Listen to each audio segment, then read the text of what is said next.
No mai haere mai e te whānau. Welcome to the Flood of the Nix podcast. My name's Holly. I'm on Gadigal land in Sydney, as is Danny. In Te Whanganui, Aotearoa, Wellington, we have Alex. We've had a mixed set of results this last weekend. Let's start with the women. Now, we had high hopes for this match, and I think that realistically they were reached. Sydney have still got a massive slump. They are last, which I have to say I am not the only person who's taking enormous pleasure in the fact that they are last. We had our friend Megan, who's a Wanderers fan, thanking us profusely yesterday when she saw us for putting Sydney to the sword. So yes, first half was very even. I think that Sydney had some better chances.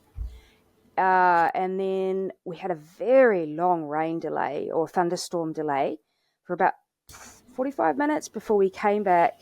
Apparently temps had made the team watch first 10 minutes or so of the first half. So he took really big advantage of that break. We came back out with some subs, and we had Jale, who did this nice run. Now, she's someone we've been criticising recently because she'll make these runs with the ball and then not do anything with it. This time, she had a crack, and the keeper for Sydney, basically, they should have saved it, but she didn't. And then a thumping header from Zoe McMeekin in the second half as well to tie a nice little bow on beating Sydney FC for the second time ever. Alex, you were there. Yeah, the thunder was kind of crazy. It started off really sunny and really hot. I had to take my hoodie off, and then pretty much just instantly it started pouring down, and everyone retreated from the front 3 or 4 rows in the main stand up to the top, and the food trucks kind of stopped getting their service. And then they announced that there was a 30-minute rain delay, and fair enough, a few people left because, if you've got places to be, you don't really want to be sitting through that. But then eventually we kicked off again. The funny thing was, because they said that, I think the rule is in the A-League, if there's lightning within 10 Ks of the match grounds, you can't play. I think there's got to be a 20-minute break between. And then the funny thing is, as soon as they kicked off, there was a big strike of thunder, and it was definitely within 10 Ks. So we kind of just made it. I think if it was a tiny bit more delayed, we wouldn't have made it, and wouldn't have had the second half played. And what a second half it was. I thought Wynnum was really good, kind of working things in the midfield. It was a bit of a surprise to me that she was put on in place of Meiba Tanaka, because Meiba was also really good. I think, to be honest, one of the main talking points is our defence again, and how teams aren't, punishing us for mistakes that we're making. I think Sydney had 2 or 3 just free chances, put it in the back of the net, easy peasy. In the first half, there was one where Tiana Yaber just left the striker completely free in the box. One where Mac Barry had an atrocious first touch and passed it straight to them, and somehow they couldn't make it pay. So I think we kind of gotten a wee bit lucky there against the bottom of the table. But second half, the attacking play was great too. Obviously, it's an excellent result. I mean, the second time ever we've beaten Sydney, and we're 4 games unbeaten. I think the longest run in the club, and we're high up the table. And yet, I don't feel the season. Yet we've really put a dominant performance on for a full 90 minutes. It's quite weird saying that, but I think we were probably, if you look back at last year, we probably played better football. I think we were the better team. And this game was sort of the same. The first 45 minutes was very scrappy. There was very little going either way. We weren't particularly good. They weren't particularly good. They had a few chances, as we've seen, with very poor shooting, which some Sydney fans tell me is indicative of their season so far. And there were mistakes being made. Mac Barry made a couple of mistakes, very unlike her, unusual. And we never really seemed to get much going forward. I thought Tanaka made some nice little combination with Ferguson and Main a couple of times. I thought she did all right in that number 10 role, which she grew into it. So I was a bit surprised when she got taken off. I was crying out for Jale to get taken off because I didn't think she did a single thing in the first half. She barely broke into a run. She made 1 successful pass that I remember, and apart from that, she seemed to be just a bit of a passenger where she was playing out wide. And then, of course, she in the second half, she makes me eat my words, so I was quite happy about that. Although I still don't think she played particularly well in the second half. I still think we need to somehow get the best out of her. Second half obviously was better. I think Wynnum came on and did well. I think she should have started from the first kickoff because Sydney team without confidence. We could see that Tanaka was being able to get some ball up there outside the box and play some nice balls, and I think Wynnum would do better. I think Tanaka would have been better on the wing and Jale not on. But yeah, look, in the end, I think Sydney just looked like a team. They just can't score. They can't do anything for whatever reason. That's their problem. We took advantage of it. McMeekin with the second goal, her first goal, but she got a clear header to something like 3 out of our 5 corners. So she's a real danger at those corners. That's something definitely worth playing to those strengths there as well. So look, excellent result. We've got an. I'm not sure Temple knows what his best 11 is. He may not have a best 11. He may be playing it game by game. I still think there has to be more to come from this team. We don't really, I'd say, we haven't really put a good period of flowing football together. We don't seem to have done anyway, more than sort of 10, 15 minutes in any one game. If we do put it together, then I think we can beat anyone. But it's there's still more to come. That was Zoe's first goal as well, and considering how far forward she pushes, I think that's pretty good to actually finally see a result for that in terms of putting the ball in the back of the net. And I guess it kind of, if you think back to our first season, pretty sure it was our first season, we had that game against Adelaide, and she scored that horror own goal with this big back pass to poor Bree, who wasn't able to get to it. So it's really nice to see her actually get scoring in the other net after all this time, and she deserves it. She was our player of the match. She's a fantastic player, just so much chaos and energy. She did play really well, and she. I think the thing with Mamikan, she covers a lot of ground and she gets up a lot, but she can get caught quite high up. And so that's something I think you've got to be aware of, which I think is why she didn't start again when we played Victory last week. I think Temple was probably just too aware that if she pushes up, Victory were just going to take advantage of those gaps in there. And it wouldn't surprise me if against the next match against City that he reverts again to a back five and maybe Meekin doesn't make the starting lineup. So I think he may play horses for courses, which might seem harsh because she played well and she got the goal. But I can see the thinking behind that if that's the way it goes. Alicia Kelly was on the bench, which I was a little bit surprised at. I thought she did well last week and she's an import. You'd sort of expect her to start. I probably would expect her to start the next match again. But yeah, look, great result. Game of two halves, as they say. Probably the long rain delay helped us. At half time, I saw Temple said, yeah, he basically just went back to scratch and said, okay, it's a new game starting now, new lineup.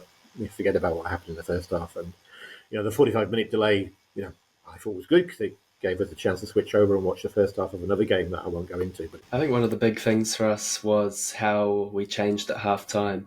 Because, you mentioned early before, Holly, that we used the rain delay to, watch the start of the first half back, and then Paul Temple made some adjustments from that. And then I think we changed and we actually played really well in the second half. And one of the main things that, I think it's a bit funny because in the first half we were making, obvious mistakes. We talk about that one where Mac Barry tried to pass the ball to the keeper and messed it up, and it fell straight to the striker who couldn't make it pay, fortunately. But we just didn't do that in the second half. I think it's kind of a luck thing because you wouldn't really expect tactical adjustments in the midfield or in the defence even to change how Mac Barry passes the ball back to the keeper. But I think those mistakes kind of shift the momentum towards us in our favour, and that kind of plays on because a lot of the women are confidence players, and I think it gives them that confidence to do those simple things right and mark the striker in the box, get the passes right, and win the game. I guess those tactical adjustments kind of spur on the team in many other ways apart from tactically. Well, our next game is going to be a massive challenge. That's City away. City are on fire. Obviously, they poached our favourite goal scorer from last season. That's Mariana Speckmeier. Now Mariana Snakemeyer. How are we feeling? It's away, and it's against by far the best team in the league right now. I mean, I know that we beat Raw, who I believe are second, but that was without Yallop and Fryer, and Raw have otherwise been very good. Do we have what it takes to beat City away? Is it at Amy Park? No, it's at that shitty little stadium that doesn't have any stands or any. It's apparently Oh, a yeah. horrible place Maybe to watch then. football at. maybe we have a chance. I would be very happy with anything we could take out of this game. Going to be incredibly tough. I imagine we will line up like we did against Victory, which we putting all the people in the back and just trying to keep them out and then see what going forward. See if we can catch them going forward. I would sort of quite like to see McCutcheon not be in the back line, although she's probably one of our best defenders when she does. If we had her in midfield, I think it would give us at least the hope of a chance of creating a little bit. And with Olivia Kelly, we've probably got that option now to put 5 across the back, but still have McCutcheon in the midfield and battle, because she's our best, probably close to being our best defender and our best midfielder, and possibly almost our best attacker as well. You know, the song about a team of Vinnie Lears, but certainly the song of a team of Maya McCutcheons would be great. But it's going to be incredibly tough. You know, we'll be very much the underdogs. Anything we can get out of it would be good. But, you know, we did it against Victory. If we can keep them scoreless till half time, then, you know, we've got energy on the bench that we can bring off, and, perhaps we snatch something. But that's probably as much as we can hope for, which sounds a bit depressing. But realistically, I think that's the case. Yeah, I don't think we've got much of a chance. I think if you watch City play, they've been brilliant. And the mistakes that we've been making, given the strikers free chances, if you pass the ball to Mariana Spekma, she is not missing that. She's scoring every day of the week. So we can't basically do those mistakes anymore. I think even if we park the bus, the mistakes will seep through. The goals will seep through. I think the only way we can beat them kind of is to outscore them, and we haven't been exactly free scoring either. Well, at least we did have some good news this weekend. Let's move to the bad news. Yesterday we played Wanderers men at Combank Stadium. We lost 4-1. We conceded a goal within a minute, and I think that just put off our whole game, and I think we struggled.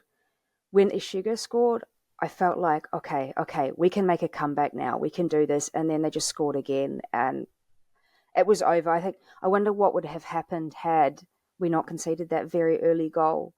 Although when it happened, I was confident we could get back into the game. The second half was much better. There were some changes. We were definitely more aggressive, but it was a frustrating watch. Danny, you were there? Yeah, it wasn't good watching, let's be honest. As you say, from Rojas being ruled out before the kickoff, I think everyone just went, oh, crikey, what's that going to do to us going forward? Because we haven't looked really good going forward without Rojas. It was certainly much better when he's actually playing. Wanderers are not a great side, but they do have a good forward line of Krajev, Milanovic and Borello. So we know that they can score goals, but I think with Rojas in, we possibly could have broken through their midfield and their defence, but without him, it was going to be a tough ask, and that's what it proved. When Hughes slipped, I was just, please don't score from this because it'll kill him. And of course they did score from it, and, just 3 games, 3 mistakes.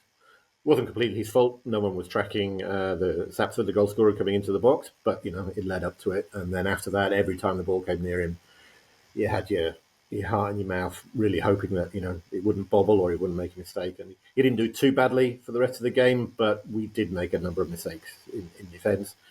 And we never looked like winning this, apart from that 10-15 minute period after half-time. So the first half, they got the 2 goals and we just didn't look like we were going forward at all. Costa was shouting and shouting up the front. Because they scored 2 goals early, they could just sit back a bit. So our idea of putting the balls over the top for Costa and onto wasn't working. They were sitting too deep.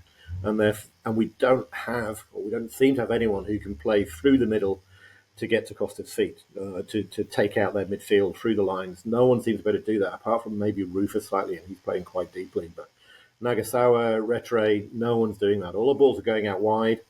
to Payne on the right or to Sutton on the left as we were there. And because we've got no one for them to put an early cross into in the box, because it's only Barbarouses and he's not a big header of the ball, he's not that big, and we've got no one else, that takes out one of their weapons anyway. So they have to go all the way down to the byline to try cut it back. And that's a long way for them to go. And, they're not natural wingers anyway, so they're not necessarily good. You could see Tim Payne getting halfway there and having a drive into the box because there's no point crossing it because we had no one in the box that was tall enough. And so he had to drive in. And Tim Payne's good and he was effective in some ways, but he's not a striker. He doesn't do, that's not his strength really. So he would get to the edge of the box and then, oh dear, what do I do from here? But most of the time certainly the first half, we were just passing the ball around the back, looking for holes in their formation, and they just weren't there. And it was so frustrating because there was just no energy. We were 2-0 down, and the ball would come to Wootton, and Wootton would pass it along to Hughes, and Hughes would give it to Rufer, who'd drop back, and then Rufer would give it to Wootton, and no one was able to make that breakthrough, give a decent ball forward, and it just felt like screaming at them, just do something. And it's a real failing, I think. And you've got to look, I think, at Nagasawa and Retro, maybe Shiga a little bit. These are the players that are supposed to be able to open up a game with a clever pass or a bit of vision, and they weren't really doing that. Second half, when we made the changes, brought on Walker on the wing and we brought on Sheridan on the right, it was a lot better. And just the tempo was just so much quicker for that 10-15 minutes after the half. And we had them on the back foot. They was constantly down the end where we were standing. We were attacking. The passing was quicker. The passing was better. And it just looked, okay, this is it. We've got to keep going at this. And we scored the goal, and that was good. And then they scored again. And then the tempo just dropped. And again, we were just sat there with the ball around our back five. And it's like, we need to score 3 goals, guys. And we've got 30 minutes left. Come on, you've got to get this ball forward. And it just wasn't happening. Really frustrating, I find. And Chiefy's going to have to do a lot of thinking about how he gets that forward motion of our team to get the ball through to whichever attackers. At the moment, it's only Barbarouses, but maybe we've got other people that we can see. Luke LBS, let's call him that, came on, looked useful, a lot of energy. He racked up 3 times as many dribbles as anybody else on the pitch, and he's only on the pitch for 15 minutes, but he got the ball and he looked to go past someone. There's a nice attacking mindset you want to see. Nathan Walker, as a genuine winger, was probably more useful than Sutton was on the left there. But for an underhit pass from Barbarouses, he would have had a tap in. So there's a couple of things that you can see there we could build on. But realistically, we never looked like we were going to win that game at all. I never thought we were going to win it. Maybe a glimmer of hope after the Ishiga goal, but they came back so quickly and scored again. And then after that, it was just playing out time. So very frustrating. 3 losses in a row, the worst in Chiefy's tenure. A lot of work for him to do. I think it's not over by any manner of means, but there's a lot of thinking to do how we can change our lineup, change our formation, change how we play to get that ball forward and get into goal scoring positions more. I don't have the answers, but something that we need to do before the next match.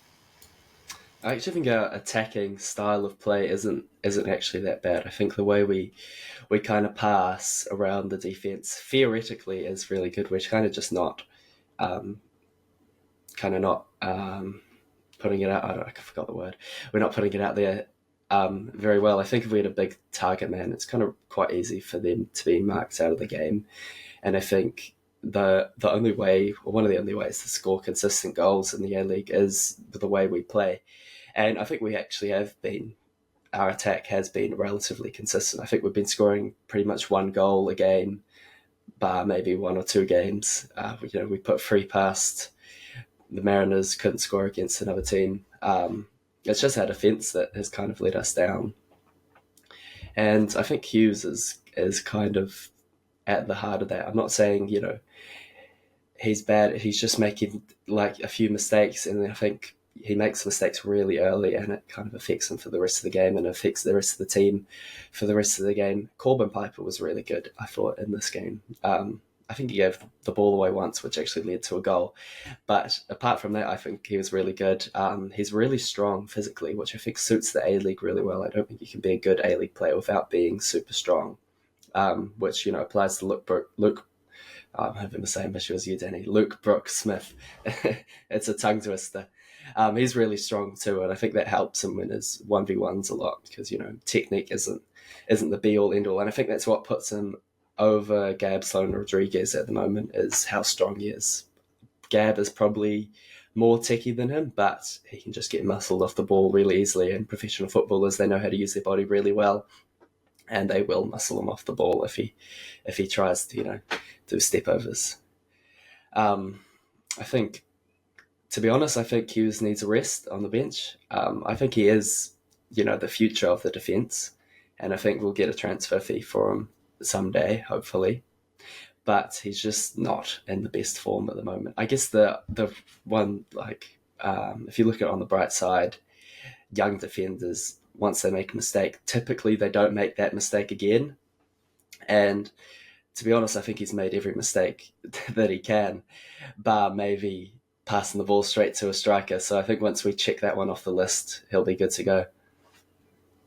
I think one of our issues with going forward is that last season we had a number of players who could play through the middle and play dangerous balls up through the middle. We had Old, who would just run through the middle.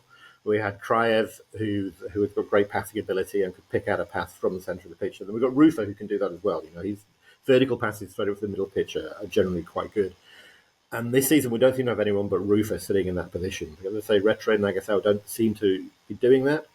And I'm just wondering if we should maybe look at that midfield and look and say, who can we get in there that can do that? I'm not sure who that would be, but maybe you bring Altai in there, possibly. I would maybe push Rufus slightly forward a little bit, maybe have Retre and then Altai behind him to pick up some of his defensive work, and then you could have Rufus slightly forward to put the passes through to Barbarousse or Ishige if they're up there, because during that game, we just seemed to be going forward, and every ball would go out wide, and it just seemed to be very easy for them to defend because they knew where the ball was going to go, because we don't have anybody up front, which can, as you say, can be easy to defend against. But if you got someone like, and people have mentioned Corbin Piper up front, I'm not saying he should, but if he gets there and he wins the ball and it drops, who's going to get the secondary ball? You'd hope maybe Urashige and Barbarousse might get that. Corbin Piper was really interesting. I thought he didn't play badly. He did make the mistake for a goal, and he made clever smaller mistakes in the second half, but then a lot of people did. But going forward, at corners, he was excellent. Ishige had a really good delivery, and he won again 2 or 3 corners, didn't score, but it just added something to our attacks. We're not normally that great at corners, so I think he put a bit of a marker down there to maybe come on and play. One thing that I did think about him, which is, and I don't mean this in a derogatory way at all, but he looked a bit like a Ricky Herbert type of player. I'm not in that he's bustling, he's strong. He maybe doesn't give us the control that another defender might or another player does, which is why maybe Chiefy won't play him as much as maybe he should. But he's possibly quite effective at this A-League level. Again, whether he fits in with the way Chiefy wants to play, I don't know. But I thought he didn't do himself any. He played pretty well. I thought, he gives us another option there, depending on how we want to play. I think he is quite a versatile player, and he offers something different to Hughes and Wootton, our other 2 centre backs. You'd be lucky to see Hughes or Wootton playing right wing, but chuck Corbin Piper there. I'm sure he'd do a perfectly good job. Yeah, I think Corbin Piper was really good in spots and not good in others. He did turn the ball over quite a few times, but he did have some chances. So that's an exciting thing to look forward to. And Luke Brooks-Smith as well, obviously saw very little time, but had a lot of energy. So hopefully he continues to get minutes. Also the youngest player we've ever had, even younger than Sloan Rodriguez. So it's really exciting to see that. And I really hope he starts to build, because being able to bring on a player like that with 15 minutes to go, 10 minutes to go, could really make a difference. How good was that finish from Ishige, though? That was a real... I know we're going over obviously we lost 4-1. That's not great, but that finish, that guy only scores bangers. That's his second goal. The first one was that incredible free kick goal. This one, he's almost on, he's probably 1 meter away from the actual line. It's dropped to him, and he's actually kneed it up slightly, and they just leant over and did a bicycle kick, and 99.999% of players, that just skies over the bar. And everyone who's in the stadium who's an opposition fan jeers at them for being so ridiculous. He gets that in the back of the net. That was a really, really good moment, especially considering it also made us feel like maybe we were able to get back into the game. So Ishige, amazing. I think it was a really great finish, and I think it shows how much confidence he is in, because it's so easy to smash that over the top of the bar and then you never hear the end of it. But to stick it, I don't know if it was top bins, but it definitely hit the roof of the net. From there, it's actually pretty difficult, and it's really acrobatic too.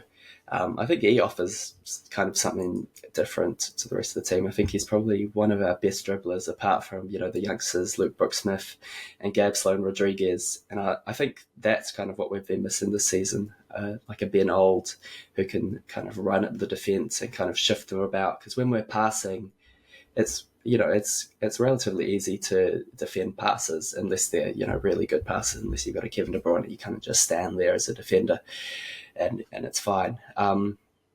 But the thing is, we can't play Gabson Rodriguez and Luke Brooksmith because they're 16, 17 years old, and you see what happens when you play young players that much. It's happened to Ansu Fati, Mason Mount.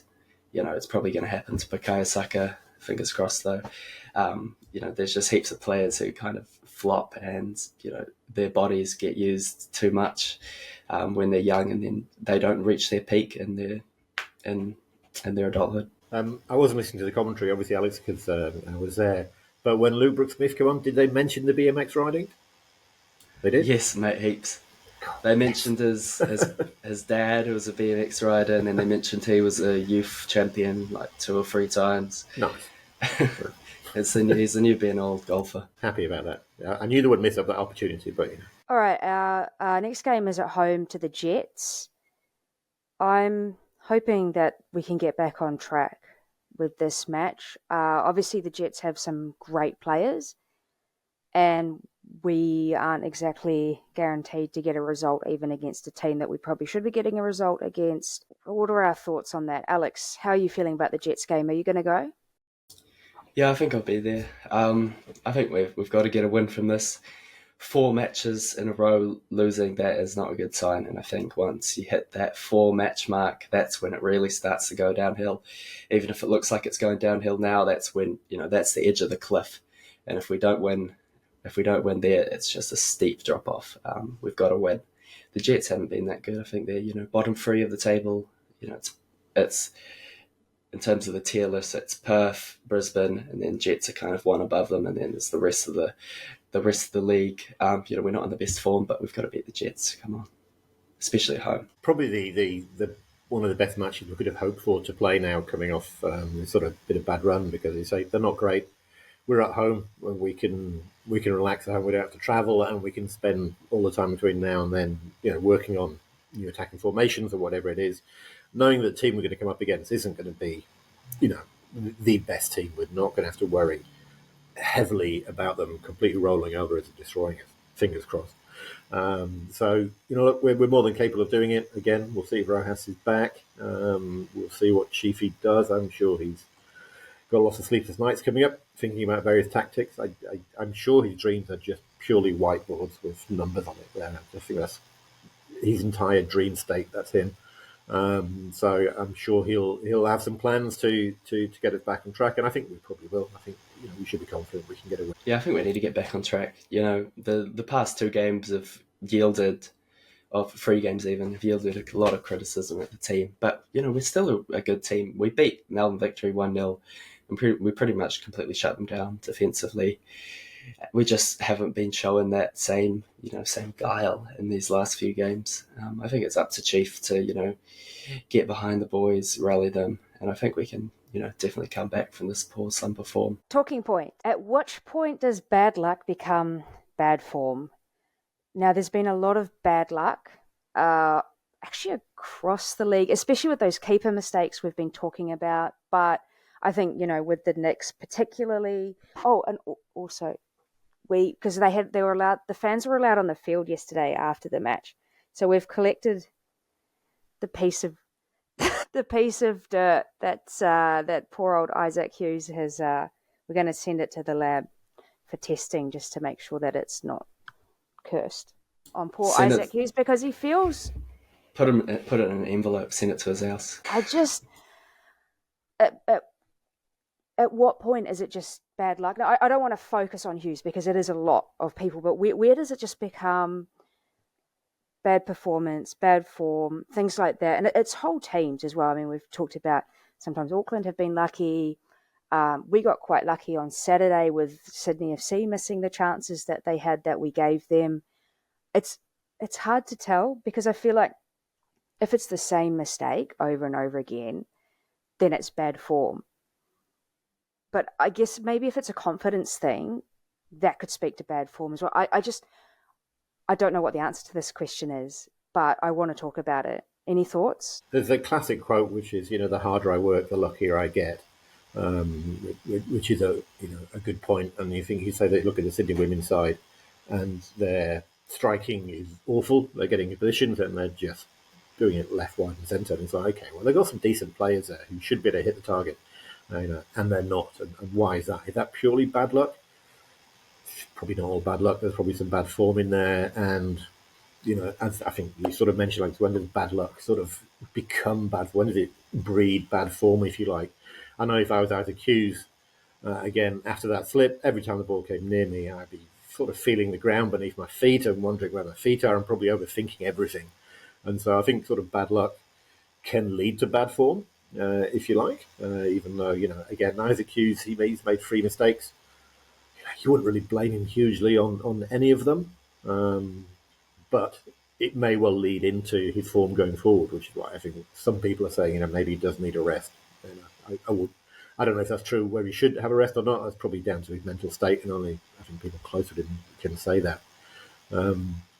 But good luck and bad luck, it happens. Eventually, things do regress to the mean. I think we sort of saw that with the Auckland match. They got smashed 4-0, which again, very entertaining. And they had some bad luck in that match. They got a penalty for a handball, which some of them tried to claim was a handball, but, there you go. Another goal where the referee obstructed one of their players. Yeah, okay, a little bit of bad luck. It all seemed to come together for them in a bad way, and they let 4 goals in, whereas in previous matches, they've had the rub of the green and they've been winning sort of 1-0 in late minutes. So, were they a worse side yesterday, a much worse side yesterday in the games than they've won? Probably not that much different. They probably just had a bit of bad luck there. Will that mean in their next game they're going to be a bit more worried about it? Well, we can hope so. I think that depends on the mental strength of the players and probably the coaching from the coach there. To be honest, I think it's kind of an A-League thing. I think in the classic A-League squad, you've got 2 or 3 visa players who are a step above the rest of the team, and then you've got 5 solid A-League players, and then you've just got 3 or 4 like real mingers, players who just should not be professional footballers. Think Matthew Bozanovsky a few seasons ago for us. They just make those mistakes. I think it's just an A-League thing. If you go in the Premier League, they're all top quality professionals, and you don't see those mistakes made. But you do in the A-League. I don't think there's the money there to pay all these A-League level players. So you got to drop down a level sometimes, and it shows. I think there's like an element of if you've got an unlucky player, is at which point do you rest them? Just give them a bit to clear their head, or at which point do you just never play them again? I remember, I've forgotten the name of the player just now. The Matildas played, this was a few years ago now, they played the USA, and Tony Gustafsson put in a player, it was her first cap against in centre back. She made a horror mistake in like the 3rd minute and conceded a goal. And he never played her again, ever, over years and years and years, until recently Tom Samani put her back on the pitch. And it's just, with that bad luck, I mean, if you just make that one mistake right at the beginning, at which point do you just keep putting them back on and just go, look, this is going to be okay? Or do you just, like Gustafsson did, just hooked her and then never ever played her again until Somani was like, no, we're giving all these players caps. I think things like that can be down to the type of mistake it is. The type of mistake because they misjudged the ball or they're just not that good, so they underhit a pass. But if they've done something that the coach has told them not to do, as in, okay, if you get the ball in this position, you kick it out. They don't, they lose the ball and they go score from that. I think that's what coaches will go, right, well, I can't trust you anymore. So I'm not going to play you because I can't trust you to do what I said in those positions. Because if you did do what I said, you wouldn't have made that mistake. So it's different types of mistakes from, as Alex, as you say, some players at this level will make mistakes. That's just the reality of the level we're at. Players make mistakes at all levels. They're going to make more mistakes at this level because they're just not as good. But if they're making mistakes because they're not doing what the coach tells them to do, irrespective of their ability, that's when a coach, I think, is justified in saying, well, I can't trust you to roll out my plan, therefore I'm not. Well, another question that we'll never ever find the answer to ultimately, but I appreciate the discussion about that because it is really one of those big questions in a game or any sport because it includes luck. Thank you for everyone for listening in. If you're attending the matches, always sit with the active support if you can. It'll be heaps of fun. Have a really safe Christmas and enjoy time with your family and friends. Bye.